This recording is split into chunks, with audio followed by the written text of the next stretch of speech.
Brago. Brago was his name-o. Syvgoggr. Suicide. Yeah, let's go. So yeah, we talked about this chapter to hell and back. There's not really too much to really scratch on. So instead, I want to turn our attention towards the SBS. Have you read it? No. Just kidding, I have. Oh, okay, cool. Ooh, I was about to say, I don't want to spoil you, but man. Yeah, I mean, that's kind of your thing. Spoiler. Yeah, you know it. So what was your favorite spoiler question dash answer we got this time around? Wow, it was an amazing SBS, by the way. Might be in the running for the best SBS ever. Really? It was so good. Oh my gosh. It just kept going. Like normally SBS has like 2 good questions. Maybe 1 if you're lucky. We had like 4 or 5 like actual good questions and answers. Now it was a freak. But we got some good answers here. I think my favorite, but also the one I had the most issues with, was probably Moria. What?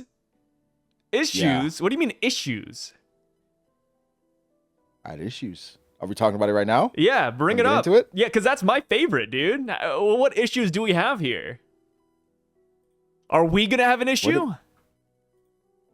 We might. Well, here's my issue.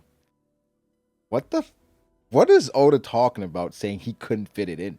Okay, that was my issue too. Dude, I was so shocked when he said that. Okay, so in case you guys don't know, I already made a whole video about the SBS, so go check that out first. But essentially, he confirms that Moria was given the name Kozuki. Not actually blood related to Odin, but he is a member of the Kozuki via name. And he came back to fight Kaido for his country. Like, he actually loved Wano. He lost, and he felt so ashamed that he left without saying a word, and they built a grave because they thought he died. Like, that is tragic. But Oda also says that he didn't know when to fit this in Wano. And it's like, brother, like, we could have eliminated so much from Wano and have room to spare for Moria. I think that's insane. A perfect time could have been when we were with Onimaru. Yeah. When Onimaru was talking about, like, the Guardians and protecting Wano, and we could have had a quick flashback and we're at the grave. We could have a quick flashback. Oh, there was a legend of blah, blah, blah, blah, blah. Maybe you don't reveal exactly who it is right away, but you kind of throw it out there. What do you mean with this? I was like, dude, this is, first of all, it's fantastic writing, and it's a fantastic story because you're like, wait, so they didn't know Moria became a warlord after that? Well, they're in Wano. They're closed off. So it makes a shit ton of sense why they wouldn't know anything. But it's like, I think for a character like Moria that in general most people don't give a damn about, it adds so much to his character that to just throw it into an SBS that I loved it, I feel like it's an injustice. It is an injustice. And the thing is that we got a snippet of this in the manga where we saw Moria clash with Kaido. You could have just added like 2 or 3 more panels explaining why he fought Kaido. Like, it would have fit in perfectly. And there's so many things in Wano that, you know, in retrospect, I think people look back at it and say, that was kind of whatever. Like, we probably could have skipped this. Like, remember that whole chapter dedicated to Raizo versus Fukurokuju? It's like, we could have just eliminated that, to be honest. And it was them not moving. It was them not moving. It was a battle of willpower, but it's one of those battles that nobody really cared about. Like, it was cool in a bubble, but in the grand scheme of things, like, that was in between Luffy and Kaido. And it's like, I don't know, man. That's a weird one. We had too much BS in Wano for it to say Moria's story couldn't have been fitted. I'm sorry. Yeah. That's the only thing. I've elevated Moria a lot, man. Really? I respect it. Man, he's my... Listen, the fact that he went back to fight Kaido for the people of Wano, how can you not love that? Yeah. How can you not love that, I am glad. bro? The Moria love is going insane after the SBS. God, bro. Because people, like, even though we saw that he was, you know, Kozuki Moria, and people were like, yeah, it's probably Moria. Some people were like, oh, he did it just to steal bodies. You know, he wasn't doing it to save Wano. Here we have it. He actually wanted to help. but he Went back to just, you save know, Wano. he lost, man. Just Like, wasn't strong enough. he wasn't lost. strong enough. And then he just, he left. He was ashamed that he couldn't avenge his people. And I get it, and then because of the loss of his family or his crew, he then reverted or kind of changed into the person that he is. So it's a tragic story. And I feel like it's even more tragic how he gets covered up. And now we see why he was willing to go to the ends of the earth for Absalom, and finding out that Absalom is also dead. Oh my god. And he lost the fight, and then he was captured by Blackbeard. I had somebody say that, oh, we didn't have to see this because Moria's not relevant. Brother, Moria's in the final saga. He was there with Kobe and Perona and all them and Garp, and he escaped. But even then, Sai, even if we don't see Moria's backstory in Wano, show it in that moment there where he gets defeated by Blackbeard. Yeah. Give us a quick little snippet. A quick snippet of him losing. Like, it could be a quick montage, right? Like, boom, him as a kid, him with the people of Wano. But you're like, wait, what? Is he from Wano? It could like trigger so much, and then the SBS would just kind of clarify things, but it's in the actual story. We could have even gotten this before Wano with like a good old whatever his name is, Kinemon. Like, Kinemon was traveling with the Straw Hats for a long time. Maybe somebody brings up, oh, Doflamingo's a warlord? And then Luffy's like, yeah, we fought a warlord in the past named Gecko Moria. And he's like, wait, Moria? I mean, that would have been huge. Like, it can't be the same Moria. Yeah, because it's like, what about the Moria? That was during Kinemon's time. Yeah, it's a Moria from Wano. His name was Kozuki Moria. He da-da-da-da-da. He came to fight Kaido. And then you'd be like, wait, what? No, it's the same Moria, right? Yeah, dude, we could have gotten this in so many instances. Yeah. Maybe we get it in the future, though, because we do know Moria's coming back at some point. Coming back. Very interesting. Again, when Kobe saved Moria, we know that he's officially escaped with Perona. We did not see him. Oda did not show us any panels of Moria, and I am sticking to the theory that when we see Moria, he's lost so much. He's back. He's back. Like, literally, Prime Moria is going to be back. He got the choker back. Out.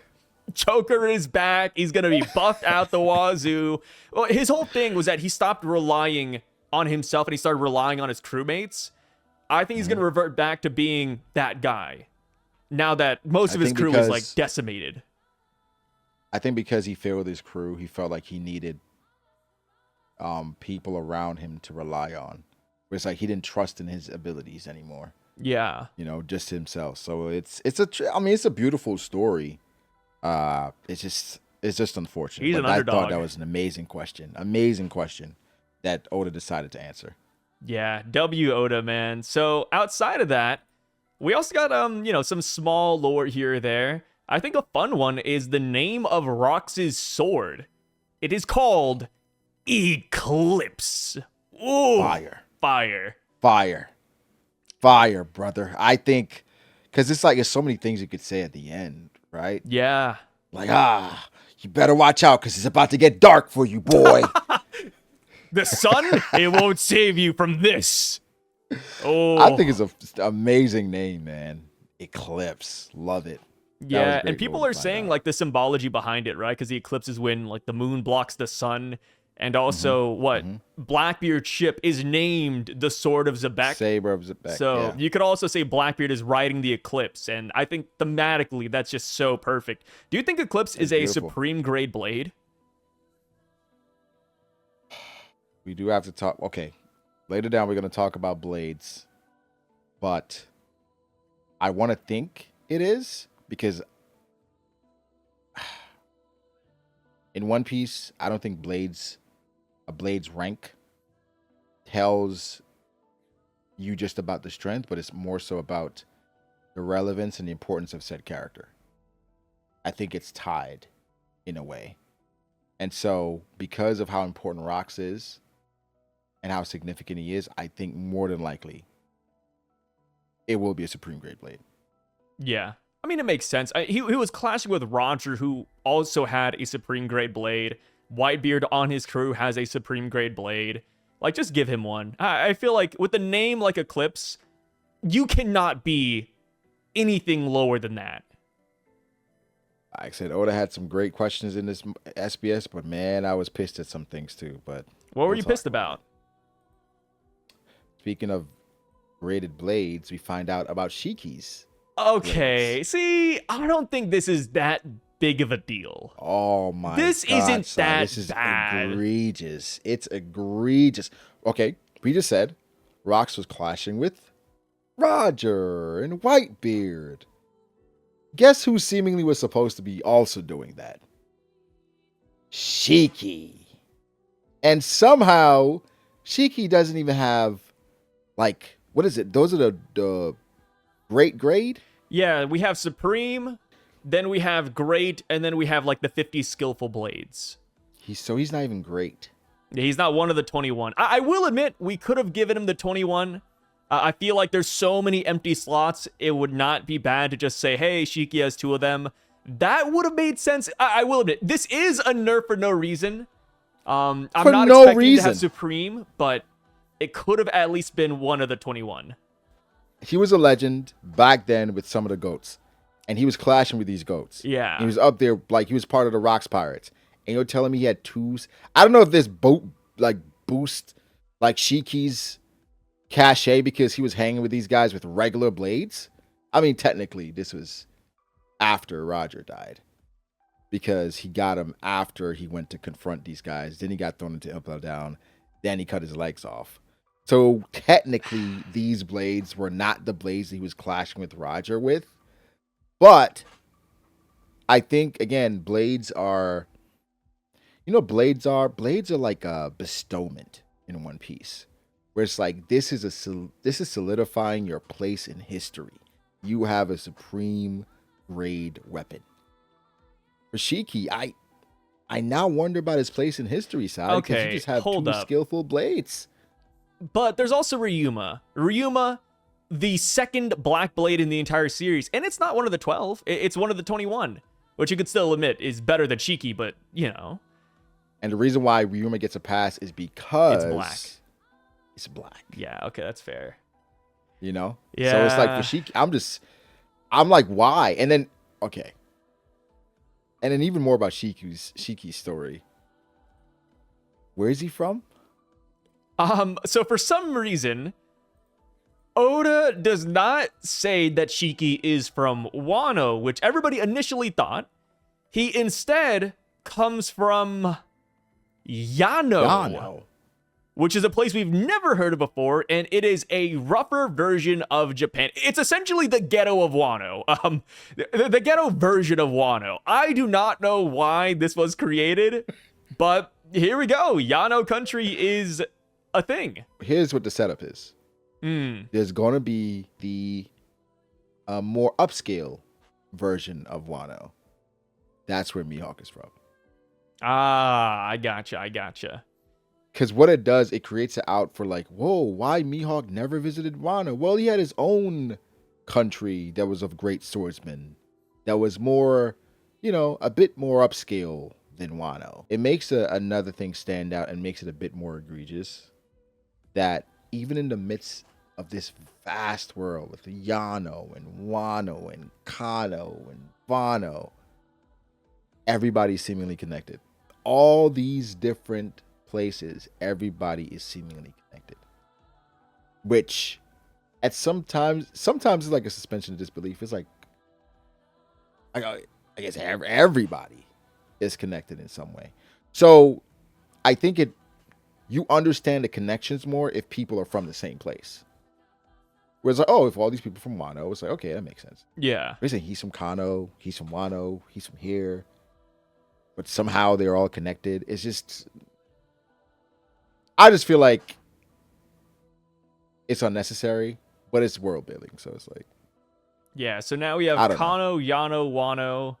I don't even know what to do with that information. I'm assuming that Silverax is also from Yano too, because his name is also Japanese and he's Shiki's rival. So I think it's safe to assume Silverax is a Yanonese man.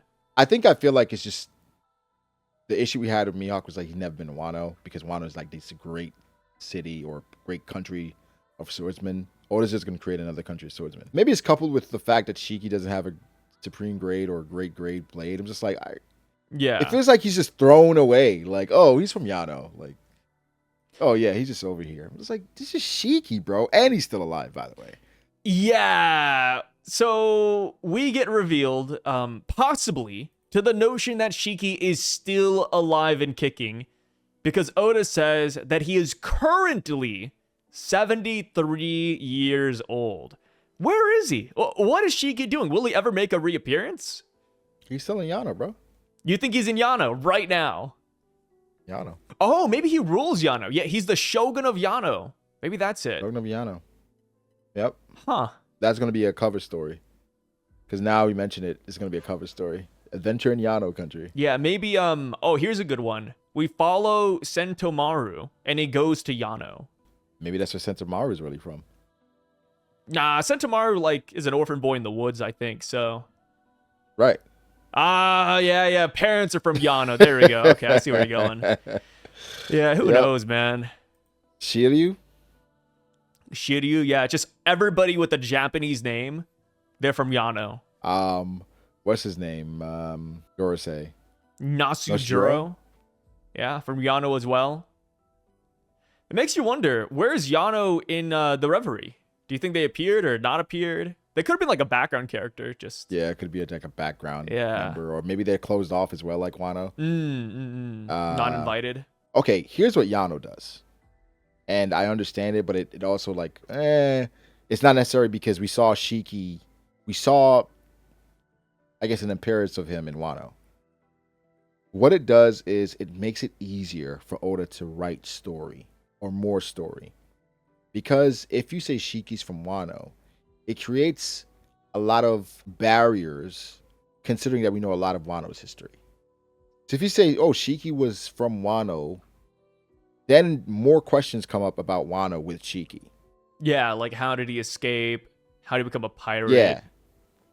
You have to move people around because you can't condense too much, especially when the story's already been told.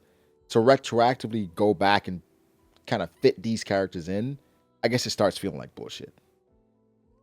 I mean, there was a route Oda could have gone with Shiki if he wanted the Wano route. And that would be just to say that he's one of the families that left Wano 50 years ago. Yeah. Because there's still a lot of families that did that, and, we don't have, every single one of them. Could have just said that Shiki's that guy. Honestly, it feels like he's looking at Shiki as, he's cool, but his time is up. His time is over. He's not as we might not ever see him. relevant a character. Yeah, he's not as relevant a character anymore. So yeah, he's just from Yano country. He's over here, blah, blah, blah. He's cool, Shiki. Yeah. Where I thought it was like, oh, he's Shiki. But now it's Shiki with the, uncapitalized S. Yeah. But he's still alive, so the story's not done. Yeah. Speaking of the story not being done, Oda decided to draw Yamato.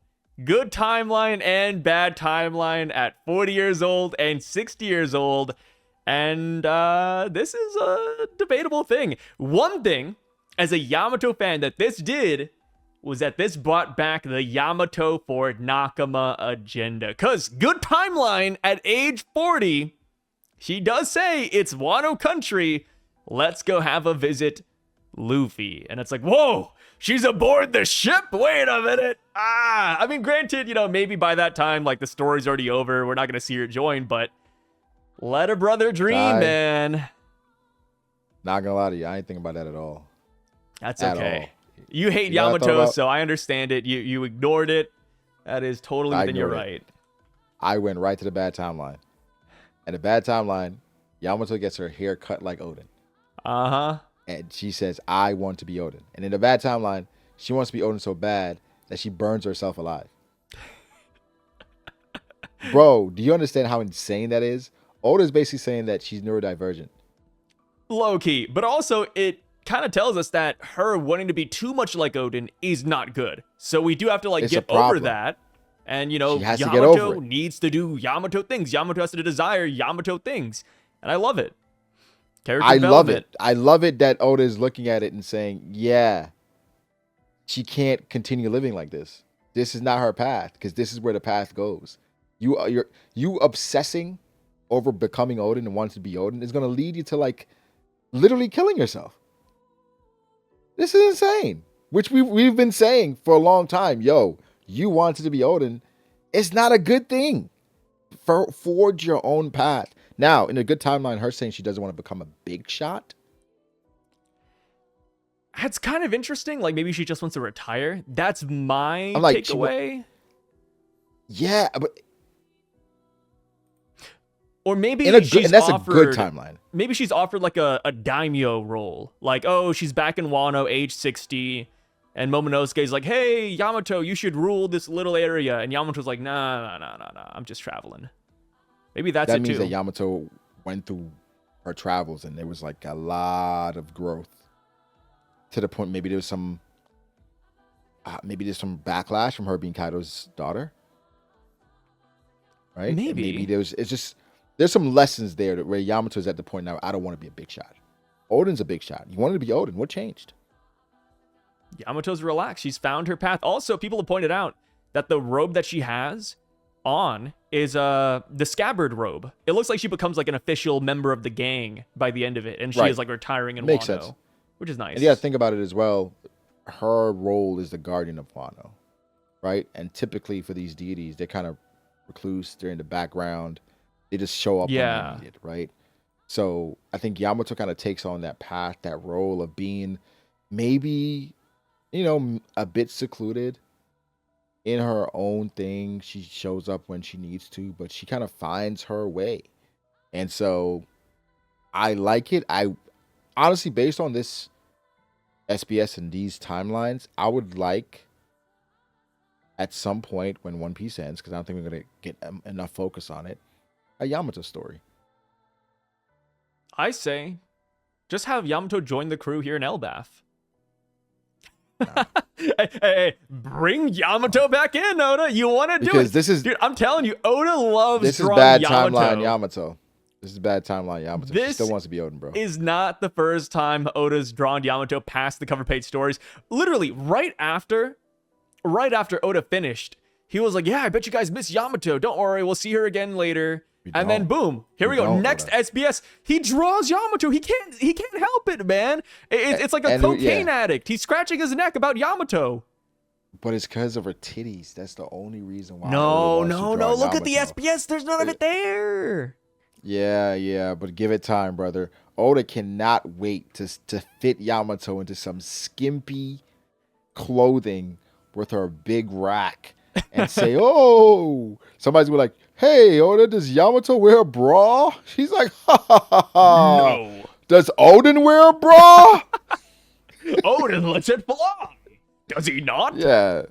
So, Oda just wants to be a gooner, so that's why he wants Yamato out there, because he can have fun with her. Yeah. Speaking of which, man, about Oda being a gooner, he had a specific SBS question where somebody said, hey, Nami's wearing a really high-waisted pants here in Elbaf.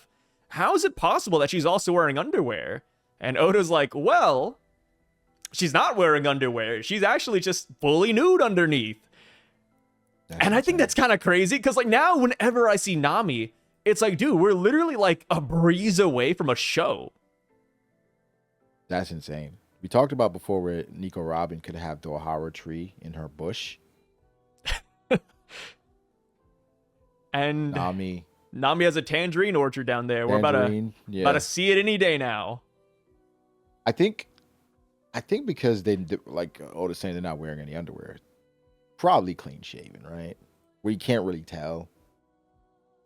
Because if there's bush down there, then you can kind of make out what's going on. If it's clean shaven, it's just like, maybe. I think 50-50 on that one. I'm sure Oda has made like life-sized Nami outfits.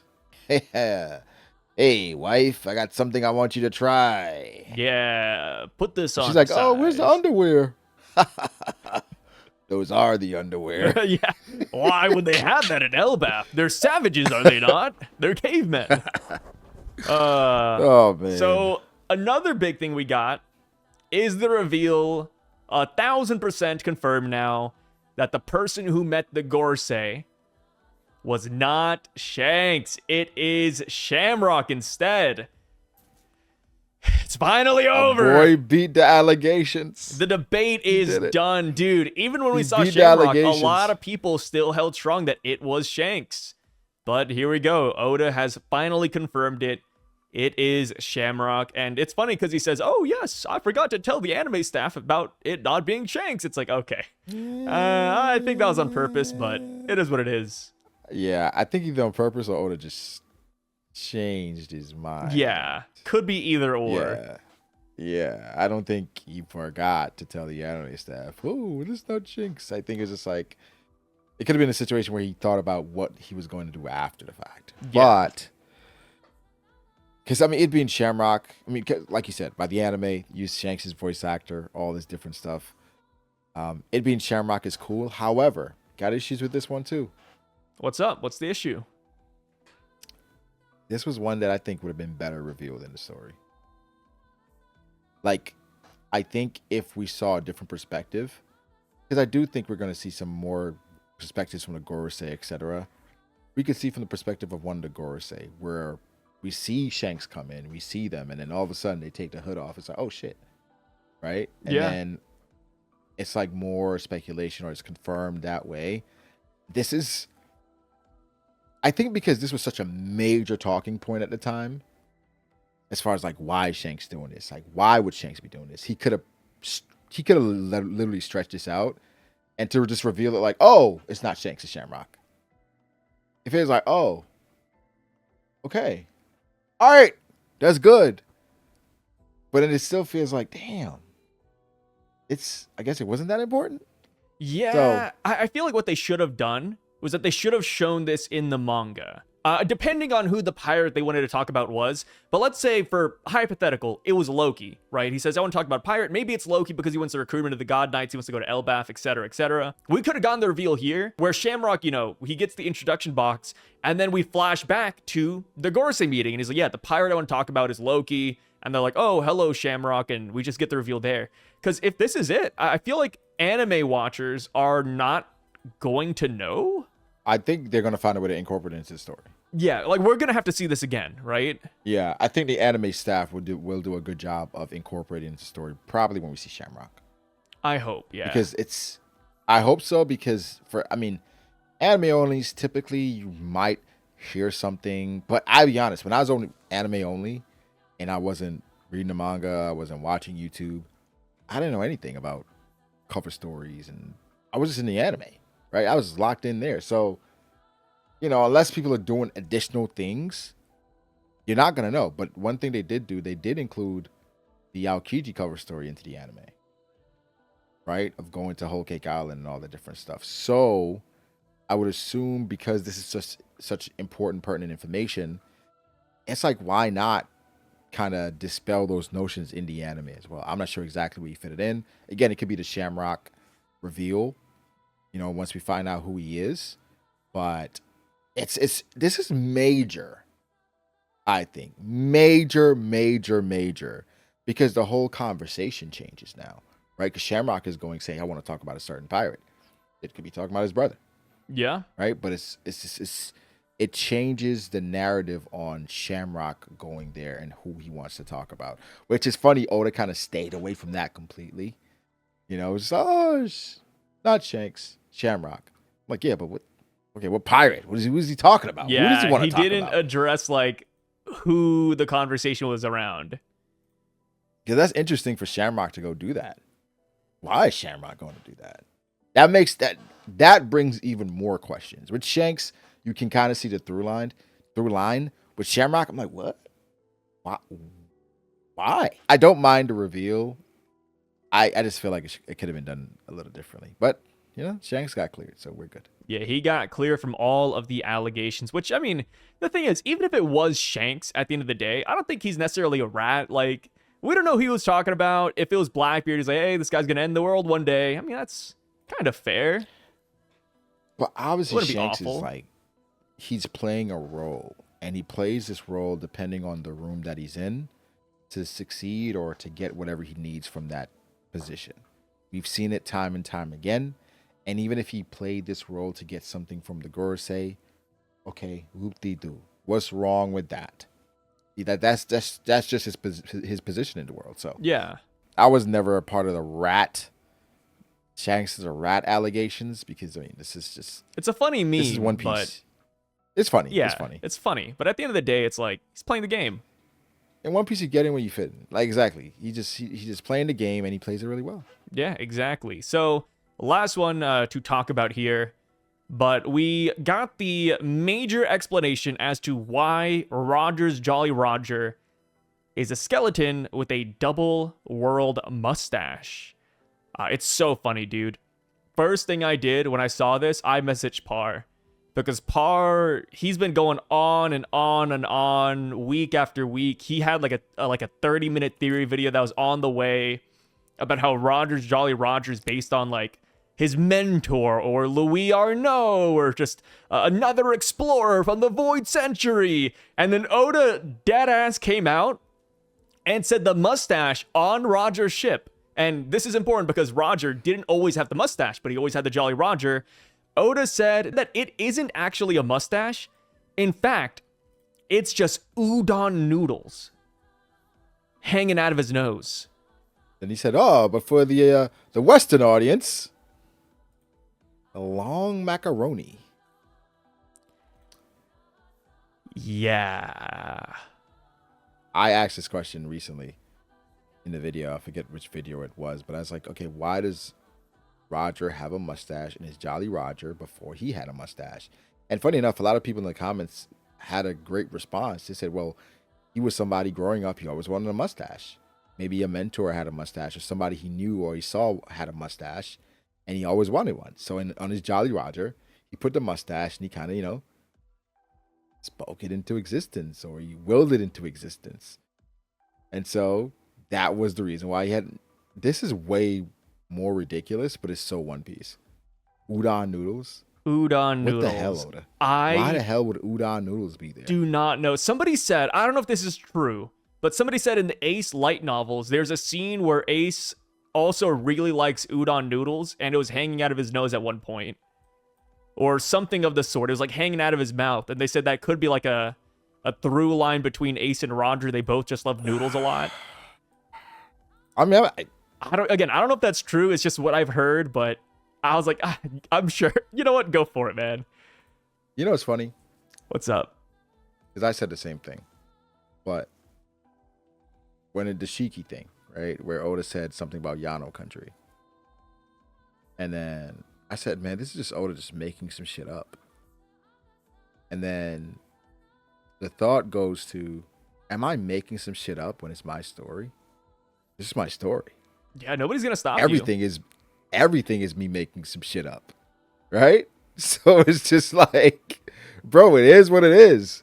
Yeah, it's me making some shit up. But guess what? Devil Fruits, me making some shit up. It is what it is. Yeah, this shit that I made up may not be what you want to hear, but hey, all of it, shit I made up. It's so funny. People are saying the Roger stocks are down between him being a gooner to this. They're like, oh, now udon noodles, huh? What's next for Roger? I think Roger's stocks can never be down. Nah. They're perpetually up, bro. He's the Pirate King. Yeah, people, here's the thing. If you love udon noodles, this might be like your best day. Who knows? Yeah, you're like, what? The Pirate King? Yeah. Udon noodles? We eat the same thing. On the Jolly Roger? Hell yeah. Let's go. I love it. Best SPS. Spoiler alert for Kagurabachi and a Night of the Seven Kingdoms coming up. Click away now. You have been warned. So now I'm going to talk about spoilers to a different series real quick because I do want to gauge Brago's opinion on it. Have you read the latest chapter of Kagurabachi? Wait. What's up? You didn't want to talk about the Empresses? So have you read the latest chapter of Kagurabachi? I did. Do you like where we're going? Because we're finally getting the Seitei War arc flashback, dude. It's happening. I gotta say this about Kagurabachi in his final chapter.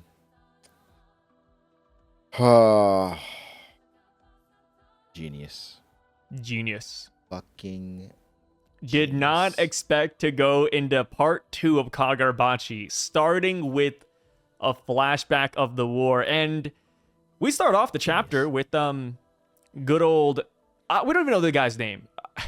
Just a random dude with stitches coming in, you know, trying to sell the Datenseki, the mythical stone of the series. And that is when Shiba stops in and says, hey, you can't sell that. You know, like, we're going to take it to a blacksmith. Shiba owns everybody with a single finger, essentially. And we learn that he is the main villain's bodyguard in the past. Yep. So speculation now is like, did he, was there introductions there?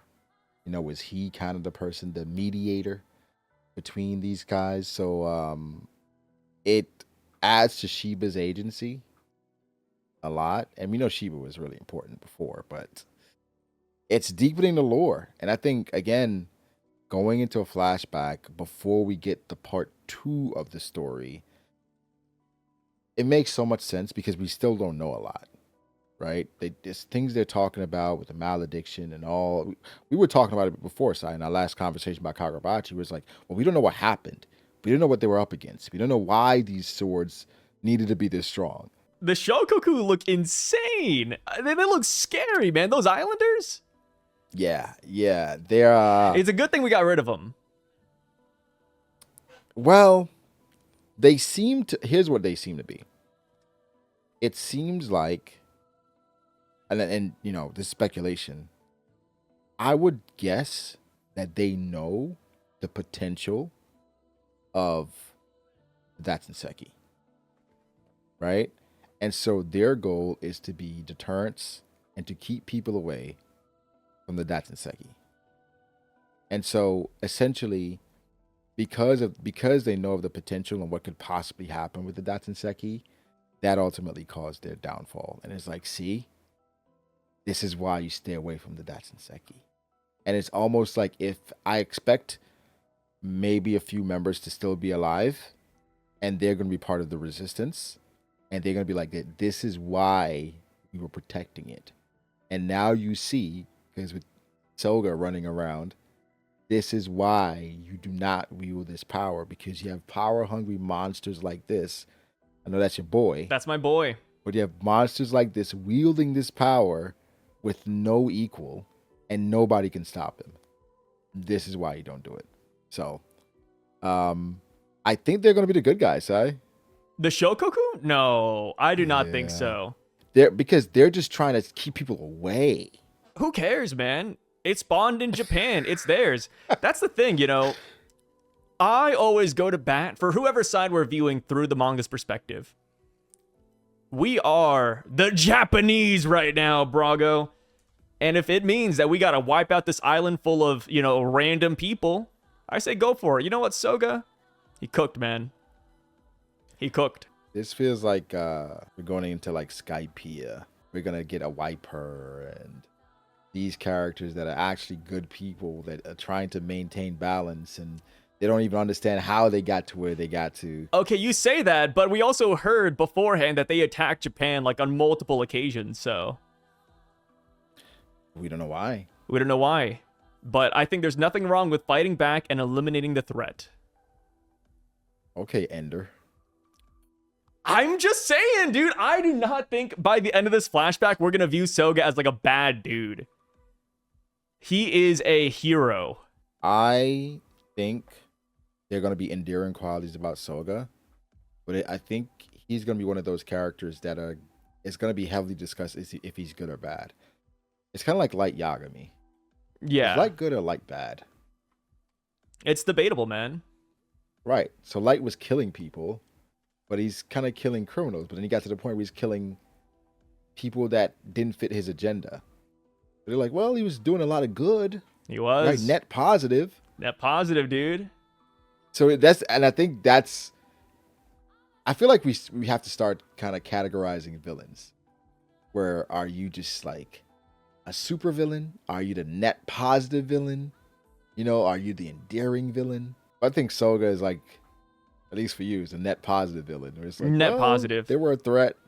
He eliminated the threat. He made sure we're not going to go to war in the future. We don't know what these islanders were planning. They only stopped after we started fighting back and winning. Nah, dude. I say eliminate their asses, bro.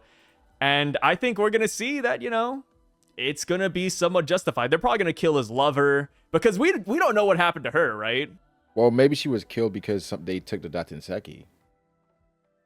Yeah, the Datinseki that spawned on a Japanese island.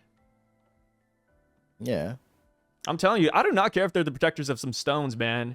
These islanders living in the trees, adjusting to the light, it's just some dangerous stuff. Just nuke them. Get them out of there. Ultimately, I think they're going to be proven to be right.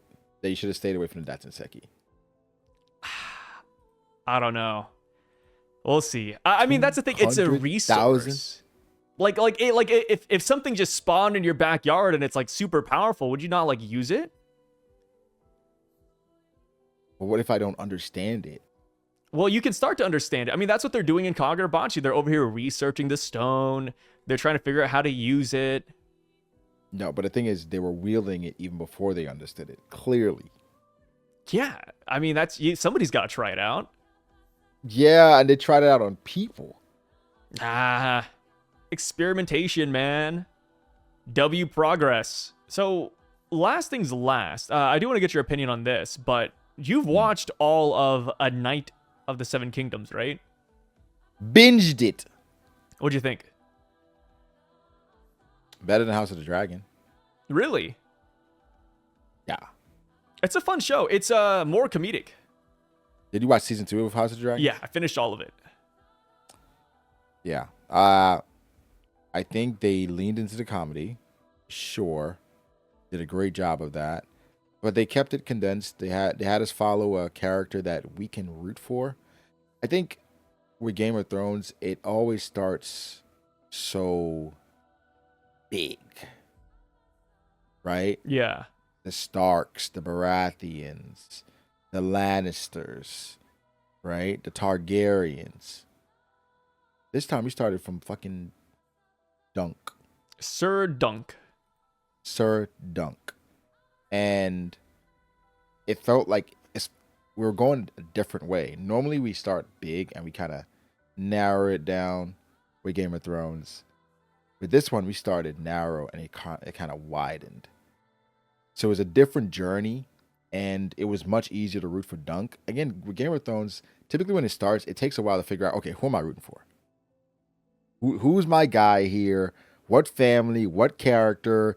They're all kind of pieces of shit in a different way. It's like, oh, I like that. He's dead. Okay. Who's next? All right, I like this guy. He's dead. So in this one, it's like we're following Dunk. And, I mean, throughout we're rooting for Dunk, and then you're adding pieces to Dunk's party, and then it eventually did the thing in Game of Thrones where I like that guy. Oh shit, he's dead. But they make Dunk go a unique route where he's not attaching himself to one of these families. He's kind of just doing his own thing no matter what, which is obviously going to lead to more tragic shit because this world is controlled by those families. And so it's like damned if you do, damned if you don't. If you're with them or against them, either way it's a problem. So I think a fantastic series in terms of comedy, in terms of action, in terms of pacing, and Egg is phenomenal. Yeah, Egg is cool. A great compliment. He feels like the Avatar, but I think that's just because he's bald. And he's wise. Yeah, he is wise. And the thing is, he knows stuff. He's a lot like Aang in the fact that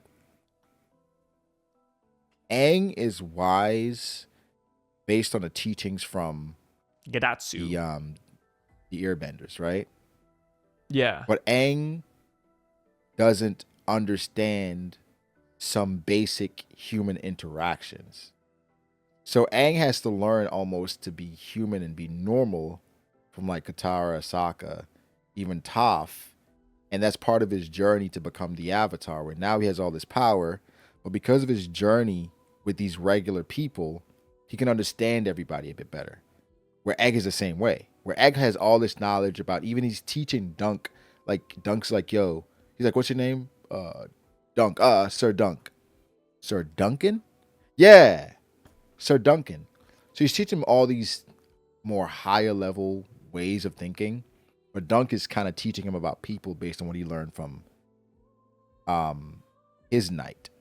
So it's like they're the perfect complement for each other, because obviously it's gonna help Dunk because he's trying to become a knight, a legit knight, and it's gonna help Egg because now we know what he is and where he comes from, the family he comes from. which should lead to him being an amazing king. So, just a really, really well done show. Really well done. And I'm not sure if I'm putting Egg over Joffrey as far as like child actors, but it's up there. Egg is up there, man. I'm excited for season 2. Don't want to spoil too much because this just ended like last week, actually. But you probably put a spoiler alert or something. Yeah. I mean, I'm assuming people know, like, spoiler alert. But seeing Egg go with Duncan at the end is hilarious. Because, like, you get the Maekar scene. Lied again. Where Maekar is like, hey, where's my son? Where's my boy? And I feel like it's so obvious that was going to be the case. But Duncan, kind of being like a goober, he's just like, oh, yeah, let's go eat some hard salt beef and move on. But Dunk is also a naive believer. Yeah, he's a very simple guy. People, right? And so he believed like, oh yeah, this person, Maekar, he changed his mind. And he's like, oh, so he finally saw it my way, right? So maybe he's just too trusting in that way. I mean, he left his horses with Egg. Like, dude, he's going to learn immediately that is not the truth, though. I mean, the sway of the Targaryens, everybody in the, quote, 7 kingdoms will hear about the kidnapping very soon. Also, shouts to Aerion. I didn't realize how easily they could make, like, a villain in just, like, what, 30 minutes? Aerion showed up as a douche, came in, broke some fingers. He's a dick. He's a dick. Maybe he gets some character growth, though. Who knows? Well, they said that that's the thing. Is you're a product of your environment. And we saw it even in the House of the Dragon where some of these kids, they legit just want to be kids. But they're forced into this life and they're kind of reared to be animals, right? You have to be a Targaryen. And so sometimes being cruel is part of the process. And Aerion, I think he did a great job. I was surprised at how well he could fight, actually. Yeah, he wasn't a loser, man. He like almost beat Dunk. He almost beat Dunk for real. And so that was really impressive. I mean, but Dunk is like a big... Dude, he was a tank, bro. He took a lot, right? Yeah. Like, he's not... he's not light on his feet. Dude, I love the doctor that came in. They're like, yeah, he's like dying, dude. And he's like, no, get out of here. He doesn't know what he's talking about. No, don't mind him. Who was your favorite character? I guess just Duncan. I like Duncan, Egg. I didn't like Lionel. Baelor I liked, but then, he ripped away from us. That's pretty much it. Because there's only 6 episodes and it's only like 30 minutes long, you can't really like a lot of characters as quickly. Love Lionel. I hated Lionel, dude.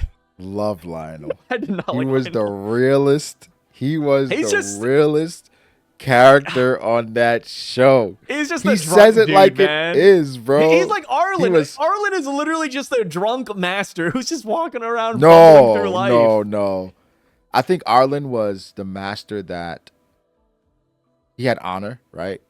He had honor and he wanted to do it his way, but he was also like a drunk.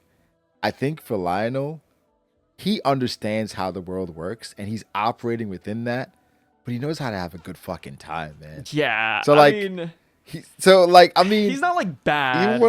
It's just not enjoyable. One of the best moments in the show is when Dunk is mourning Baelor, right, and his death. Yeah. Rightfully so, because he came and fought for him. And then he's talking to Lionel. He's like, yeah, like he died. He's like, hold the fuck up, man. I fought for you. This guy fought These for two you. guys died. He died. These 2 guys died that we forgot about. Baelor had absolutely fucking nothing to lose. They were contracted to not do anything to him.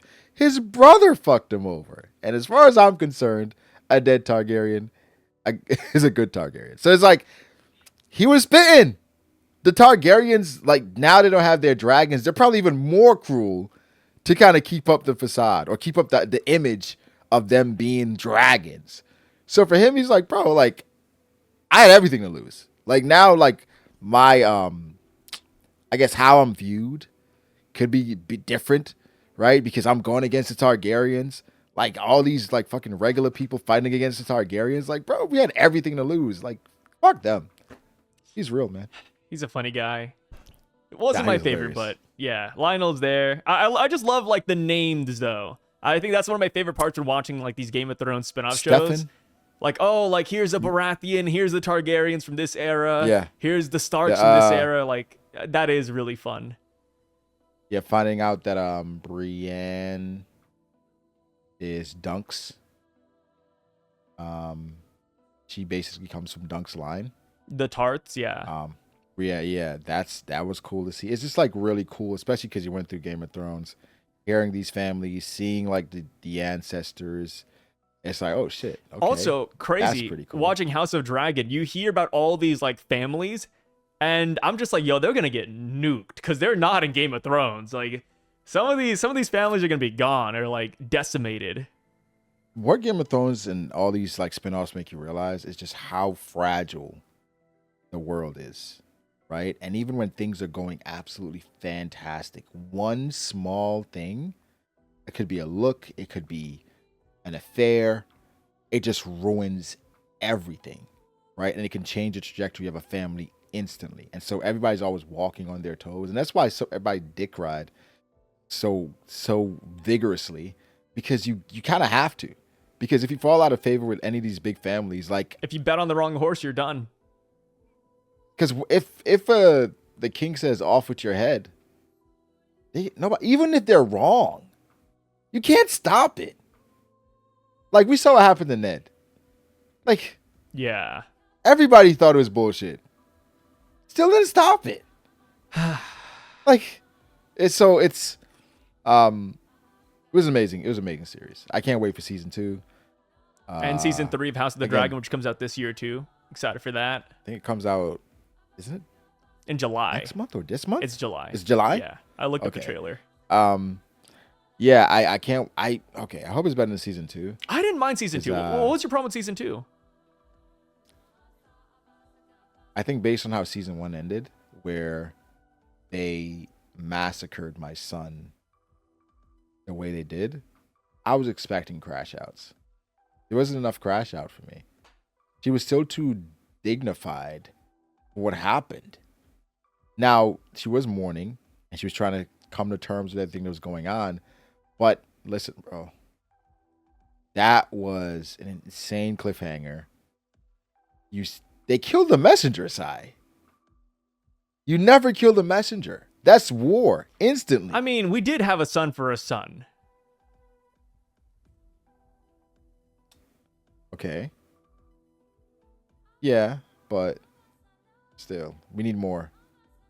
I don't know. I feel like everybody's acting and doing exactly what is kind of expected of them. I mean, and even then, right? Like the son for a son thing, Rhaenyra was like, oh, I didn't want that son. Like, what the hell are we doing here? And then that's when, like, Daemon left. And it's like, yeah, like, you know, she wants to crash out, but she can't crash out. Yeah, she's still being, you know, the queen. I didn't like the whole Daemon storyline. I don't know, bro. Every time we cut over to Daemon, he's like being visited by the ghost of Christmas past. What the fuck is going on? I mean, it's funny because like we heard about it in Game of Thrones, how Harrenhal is haunted. The haunted halls of Harrenhal. But we're like actually seeing it now. And I'm like, dude, what? It feels like we're just going through the Bran storyline again from Game of Thrones, where it's just like, oh, here's like him seeing the three-eyed raven in his dream, which he actually does see at one point, I think. And it's like, yeah. That's why people were speculating that Daemon could be the Night King. I think they crushed that theory, though. I think the books kind of explain that he's not, which... Yeah, I didn't go that far. Yeah. But I think the whole Daemon storyline, it felt like it slowed the story down to a screeching halt, because then the story kind of made it about him and him being stuck up there. Then it's like, oh, where's Daemon? Or we can't do anything because Daemon. I'm like, holy fuck. It's insane that like he keeps on sleeping in that building though. Like after my first nightmare, I'm leaving. I'm just gonna sleep outside. He continues to just sleep on that haunted bed for like a month. Yeah, I just didn't. That just felt like it just, you know. But I mean, I'm excited for season 3. I mean, season 2 did end pretty well. One of my favorite characters died. Who was that? I forget her name. Oh, Rhaenys. Rhaenys. You liked her? She was cool. Dude, I was so happy she died. I'm gonna be honest. Why? Minus Rhaenyra, which, you know, I don't like young Rhaenyra, but I don't like that faction that much, man. There's not a lot of characters in House of the Dragons I'm like necessarily rooting for. Rhaenys, I was happy she passed away, dude. Why you don't like Rhaenys? She had that stupid ass smirk on her face every single time we saw her. She doesn't really add much to the conversation. It's just she's such a throwaway character. I expected more out of her. She reminds me of Margaret's grandmother from Game of Thrones. The old lady? Yeah. Yeah. Olenna. That's the energy. Olenna. I liked Olenna more because she was actually cooking in the background and like conspiring a whole bunch. Rhaenys is just there. I think her, but the thing is, her being there adds a lot to Rhaenyra because her vouch meant something. And she was also her advisor, where she was kind of putting her in situations where it's like, hey, this is probably not the best way to go about it. And again, you know, that's sisterhood. I think that was cool. That's kind of like Olenna, how she was with Margaret and yeah, you know, sort of. I don't know. Sticking it to Cersei. Like I said, the only character I've really come to enjoy, and I feel bad for him, but Aegon. One bad drunken decision, and now look at him, dude.